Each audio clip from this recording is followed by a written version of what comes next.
New Vermeer Baler just showed up, so we'll get it hooked up and to this tractor and going. So we're here today with Toby Shepard from Shepard's Garage in Dillon, Montana. He just delivered the new Vermeer 605N. He's going to take us around real quick and show us some of the features and things that I might need to know about it. Yep. So, I mean, this is the first thing to notice on this side would be the auto lube grease kit. It does 9 of your main bearings, which is your 2 drive roller bearings, your starter roller, and your drum roller on each side, as well as your drive shaft coming off the gearbox on the tractor. That's one of the nicer features. It'll save us some time maintaining and make sure none gets missed with all the help we have then. Yep, and it also greases as you're baling. So there's a low, medium, and high setting. So I believe on medium it greases every 10 bales. So it's greasing during the day. So just like one pump then? Correct, it'll run for a couple seconds. Okay. Another thing to notice on this baler has the LED maintenance lights. That's for baling at night or loading net at night. You can easily get maintenance done out in the field in the dark. So that's a few of the features. You can adjust bale density here. Other than that, you got drive chains and similar to the baler you have. Yeah, no, the lights will be a nice addition along with the auto lube. And this baler also has, like our other Vermeer, a scale kit, so we can weigh all the bales as we make them. Yep, that's something to identify on the monitor. We got 3 load cells all the way around to weigh bales. Yep, that's nice. When you're custom baling, you get a tonnage as you leave the field. You're not weighing bales every day at every job. Here's the net wrap on the Vermeer. Super simple. We just loaded it up with a fresh roll of net. Yeah. Makes it easy to slide on. You don't have to slide it all the way off the shaft like some of them and stuff. So. Yep. So, as long as you load it right, it should be good to go, hopefully. Good to go.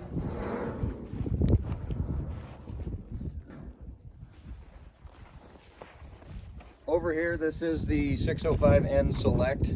The Select balers come with a pickup cutout clutch. So that reduces wear on your clutch and it prevents any net wrap from feeding into your pickup, and all around just also senses whether your baler's slipping or not, which can let you know if you're about to plug. And then you got to shut that off with twine though. Is that what we found, or do you get along with running it when you're twine tying? It works with twine, but you are capable to turn it on and off in your monitor.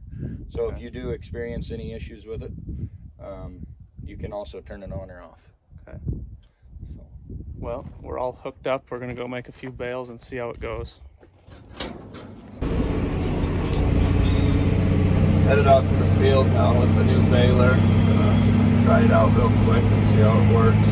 I don't have a lot of hay dry, but I've got enough to do a few bales and make sure the net's working and that it's all dialed in.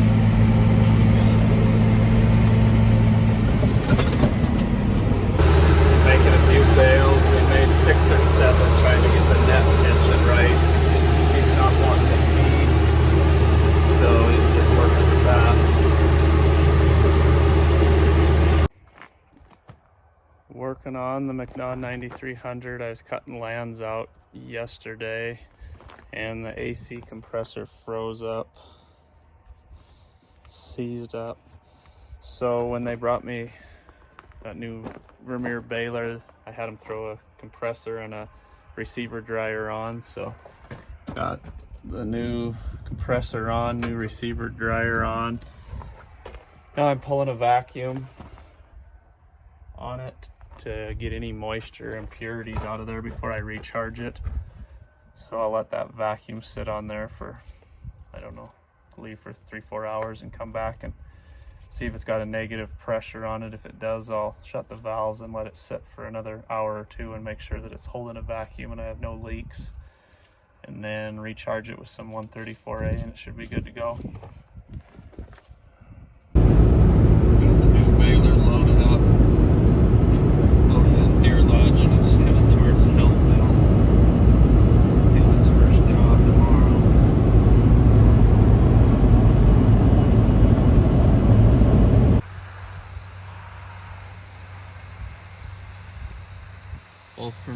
going out in Helmville. Got them dialed in and making pretty similar bales. The new one's a little lighter yet because you got to go through a break-in period before I can turn it up, but by the end of the day I'll be able to crank some tension down on it and have them both making same weight bales.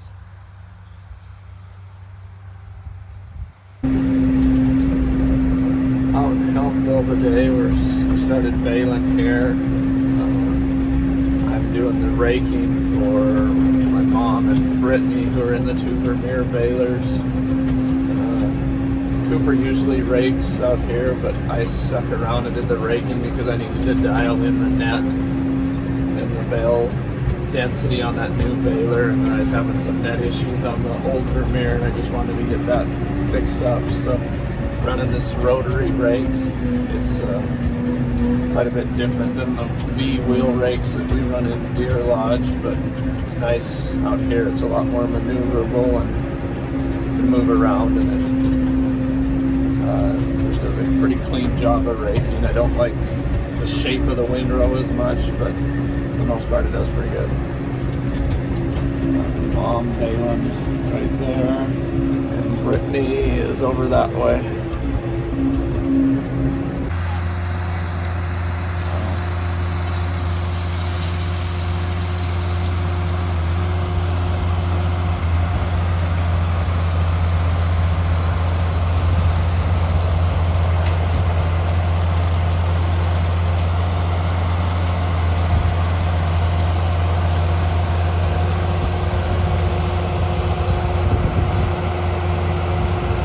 Brittany's making the final bale of the day.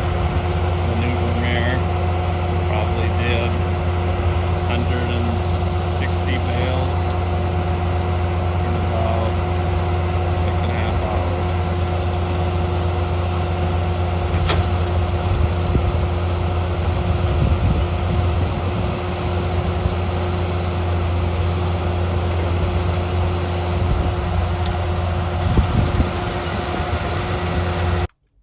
This is the monitor for the Vermeer balers. It's one of the features that I like about this 605N is you can do a lot with your computer to keep track of your bales and field. So right there we've got average weight of the bales in that field, the moisture, the weight, and then the field bales, which is 230. And you got your home screen. You can click on this feature, change your tie type from twine to net, set your number of wraps for twine and net. You can go into this, and this is one of the features I like.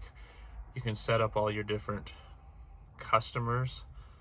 So I've got some of them there. So we just got done doing some of the Benson place. So this baler had 394 bales there, and I can click on it, and they have 3 main places. They have the river, which we haven't done, 6 Mile, and the Parker, so it tells me how many bales I did in each of those. If I click, I should be able to click on it and it'll tell me what the average weight was for those bales. So if I click on Parker, then I go home, it'll tell me 230 bales at 1468. Go back to there, pick Benson, what 6 Mile did, home. We did 165 bales at 1489 in that field. So it makes it handy when I'm custom haying. These balers seem to be pretty accurate, so I can bill for tonnages and let the customer know. And then you can go into there, gives you the total bales, average moisture, average weight, tons per hour, a lot of stuff that I don't need, but yeah, field tons right there. So 122 tons in that field, and that's how I bill, is by the ton. And then you can go into your diagnostics, you can calibrate your bale, shape, size, moisture if you think that's off, and zero your scale. So it kind of varies a little bit by how you're sitting, but you can zero it every so often. But it usually averages out in the end. So just a lot of handy features. Makes keeping track of stuff nice, because usually I'd be running around weighing every bale, have a notebook that they'd write down their bales at the end of each field.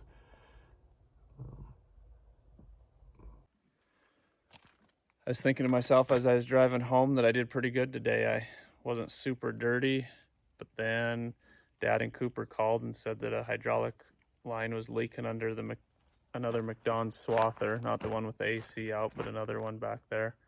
So I had one on a parts machine that I pulled off, and by the time I got done fixing that leaky hose and laying underneath the Swather, I was pretty dirty for the day. So that's about par for haying. I end up black by the end of most days. But thanks for watching today as we set up that new Vermeer baler and cut a little more hay, and then got balers and rakes going again. So tune in next time for some more hay and fun, see what it brings. You never know what might break next or what's going to go really good.